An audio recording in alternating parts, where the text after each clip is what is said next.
Have you heard about the law of attraction, but don't know how to apply it to your daily life? Law of Attraction, Exercises, Tips and Tricks to Hack Your Life is a book that will help you understand the incredible power of your mind and energy and how to use it to attract positive things into your life. Inside this book, you will find practical exercises and simple tricks that you can immediately use to realize your dreams, attract wealth, love, happiness, and success. It's not just theory, it's a step-by-step guide to transforming your life quickly and effectively. If you want to master the art of manifestation and learn how to attract the things you want, listen to our exclusive podcast that dives deep into the secrets of the law of attraction. Get ready to change your life in ways you've never imagined before. Hello everyone, my name is August. Welcome to the Shift Perspective podcast. This time we are going to talk about a book called Law of Attraction, Exercises, Tips and Tricks to Hack Your Life. A podcast that will change the way you look at life and help you understand the incredible power of your thoughts and energy and how to use them to attract positive things into your life. Enjoy. Hope you find it useful. All right, ready to dive deep. Today, we're tackling manifestation, the law of attraction and all that. And what's cool about this deep dive is we're not just wishing on a star, right? The source material, 50 law of attraction exercises, it's all about actionable techniques. Exactly. Practical tools you can use.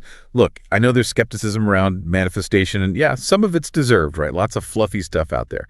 But this book, it hooked me with the why. The role of our subconscious. That's where it gets really interesting. The book's whole premise is our subconscious, it's running the show, even when we don't realize it. It's the operating system underneath it all, influencing our thoughts, beliefs, actions, everything. So not just willpower or positive thinking, but understanding this hidden force shaping things. Right. The book argues that's why people struggle to manifest. See, they're fighting their own subconscious programming, like trying to, write a new file to a corrupted hard drive. Okay, I get that analogy. So if our subconscious is calling the shots, how do we change things? Is it even possible? $1,000,000 question. And this is where the book gets practical. It's not about forcing our way in, but learning to communicate with our subconscious, in a language it understands imagery, emotions, repeated actions. Like, we need the secret handshake to get past the bouncer in our own minds. So tell me about these techniques. How do we speak subconscious? One that stood out, it's called the sleep on it technique. Super simple, but powerful. Right, I'm listening. Sleep on it.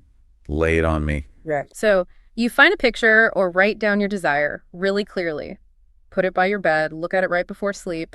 Do it for at least 30 days, consistently. Okay, so consistency matters. Oh. But what's so special about those sleepy moments? Well, think about it.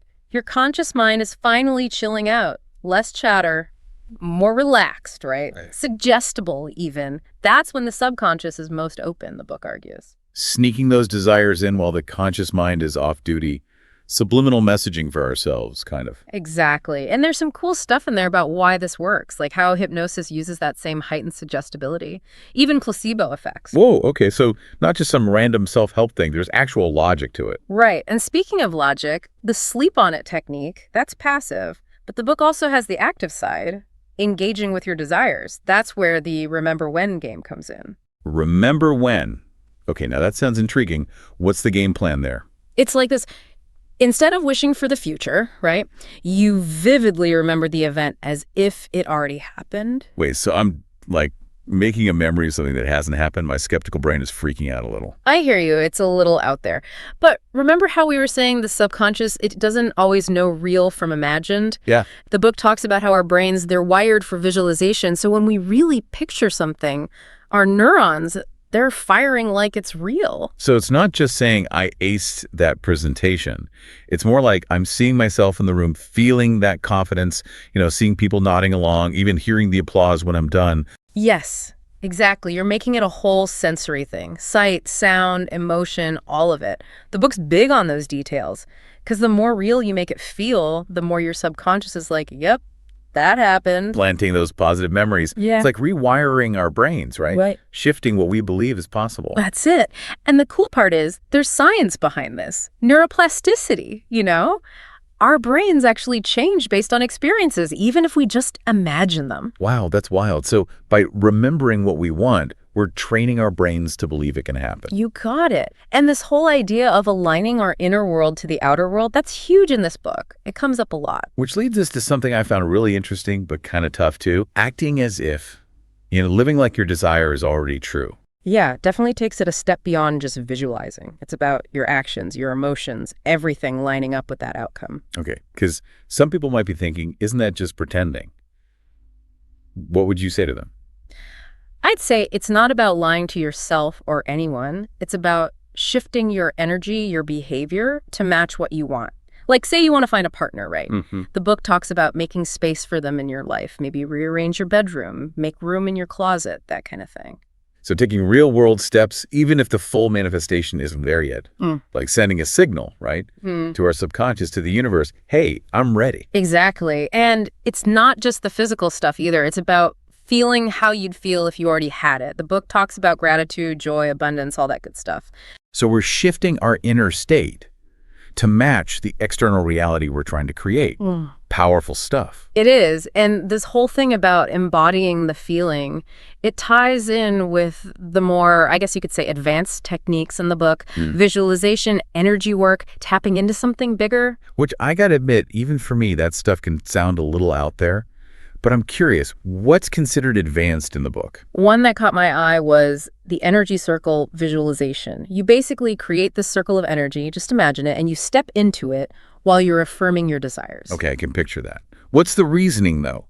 What's supposed to happen when you step into this energy circle? So this energy circle, fill me in. What's the big idea? What happens when you step inside? It's like a two-way street, you see. Grounding your own energy, that feeling of being present, but also sending that desire outward, like a signal to the universe. So internal and external working together. Yeah. Taking that inner shift and giving it some momentum. Exactly. And the book even talks about feeling the energy, visualizing it, getting stronger with your intention. It gets kind of out there, that line between physical and spiritual.